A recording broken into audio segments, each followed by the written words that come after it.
አተሩ አለቀ ማለት እናታችን አርፋለች ማለት ነው።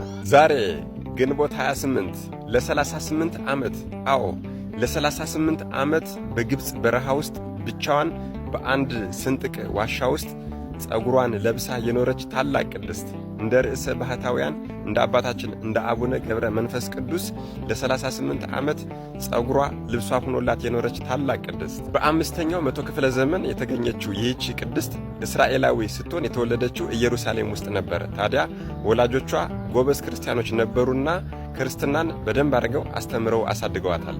አስተማሪዋ ደግሞ ጠንካራ ገዳማዊ መነኮስ ነበርና እየመጣ እሷን ያስተምራትና ከተማ ውስጥ ስለማያድር ተመልሶ ወደ ገዳም ይገባ ነበረ።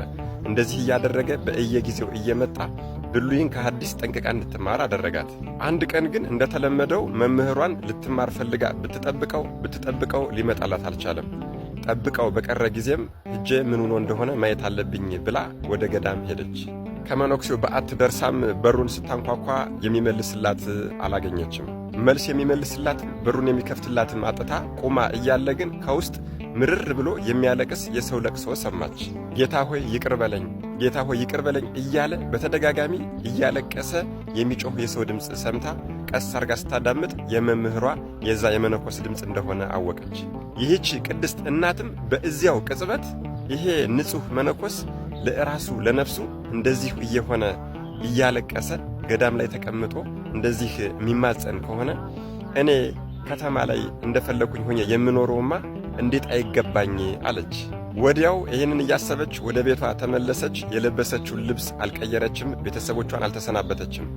አተር በዘንቢል እና በአንዲት መንቀል ውሃ ያዘችና ቀጥታ ወደ ጎልጎታ ሄደች። ወደ ጎልጎታ ወደ ጌታችን መቃብር እንደደረሰች ተደፍታ ማልቀስ ጀመረች።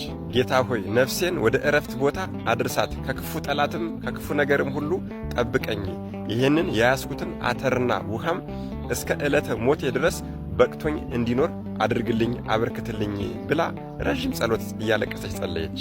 ይህንን ብላ እየፈጠነች ከኢየሩሳሌም ተነስታ በእግሯ ቃዴስንና ሲናይ በረሃን አልፋ ግብፅ ደረሰች። ምርጫዋና ፍላጎቷ ብሕትውና ሆኗልና ልምላሜ ከሌለበት መሬቱ በረሃው እንደ እሳት እንደ ዋዒ ከሚያቃጠልበት ከዋናው የግብፅ በረሃ ገባች። ከዚያም ከያዘችው አተር ለቁመተ ሥጋ ትንሽ እየበላች ከያዘችው ውሃ ጥርኝ ውሃ አንድ እፍኝ ውሃ እየጠጣች ለ38 ዓመት ለ38 ዓመት ምንም አይነት ሰው ሳታይ ብቻዋን ኖረች። በፍጹም ጥንካሬና ተጋድሎ ላይ እያለችም የቀኑ ሐሩር የሌሊቱ ቁር ብርድ ጸላይዋ ላይ ያለውን ልብስ ቦጫጭቆ ቢጥልባት መድኃኔ ዓለም ኢየሱስ ክርስቶስ ጸጉሯን አሳድጎላት ጸጉሯ ልብስ ሆኗት ኖረች። ጊዜ ዕረፍቷ ሲደርስም ታላቁ የቅዱሳንን ገድል የሚጽፈው አባ ዳንኤል እግዚአብሔር አነሳስቶት ወደዛ በረሃ ሄደ።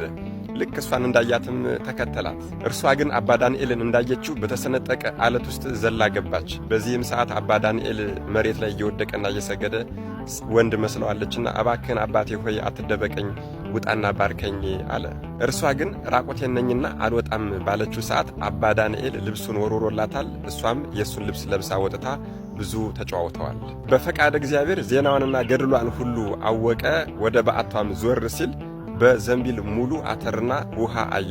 ለ38 ዓመታት ተበልቶ ይህ አተር ሙሉ ነበር፣ ውሃውም አልጎደለም።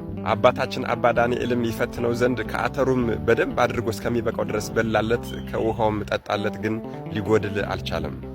አባታችን አባ ዳንኤልም ወደ እናታችን ዞር አለና እናቴ ሆይ ልብሴን ውሰጂው አላት። እርሷም አይ ሌላ ልብስ ይዘህልኝና አለችው። እርሱም ሌላ ልብስ ይዞላት ሲመጣ አላገኛትም፣ ተሰውራ ነበር። አንድ ቀን ግን ማለትም ግንቦት 28 ቀን አባ ዳንኤል ካለበት ገዳም ያሉ ገዳማውያን ወደ እርሷ በዓት ሂደው ያዩትን ነገር መጥተው ነገሩት። እንደዚህም አሉት፣ ሰው ተመልክተን ወደ በዓቱ ተከትለነው ስንገባ አተር በዘንቢልና ውሃ በመንቀል አገኘን። አተሩንም ስንበላው ወዲያው አለቀ፣ ውሃውንም ስንጠጣው ወዲያው አለቀ አሉት። አባታችን አባ ዳንኤል ወዲያው ነገሩን ሳይጨርሱለት ማልቀስ ጀመረ። ምክንያቱም አተሩ አለቀ ማለት እናታችን አርፋለች ማለት ነው። ከበዓቷ ስንወጣ ግን ወደ ምስራቅ ዞራ ሰግዳ ጸጉሯ ሙሉ አካሏን ሸፍኖት አንዲት ሴት አርፋ አገኘን። ከሥጋዋም ተባርከን በሰላም ቀበርናት አሉት። ታላቁ አባታችን አባ ዳንኤልም ዜና ገድሏን ጽፎላት ቤተ ክርስቲያናችን ዛሬ በታላቅ ሁኔታ ታከብርላታለች። ይህች ደግ ክርስቲያናዊት ለ38 ዓመት ሰው ሳታይ ጸጉሯ ልብስ ሆኖላት የኖረችው እናታችን ቅድስት ዓመተ ክርስቶስ ዛሬ ግንቦት 28 የዕረፍት በዓሏ ነው። መድኃኔዓለም ኢየሱስ ክርስቶስ ከእናታችን ከቅድስት ዓመተ ክርስቶስ ረድኤት፣ በረከት፣ ምልጃ፣ ቃል ኪዳን፣ ፍቅርና ጽናትን አይለየን። አሜን። ይቆየን።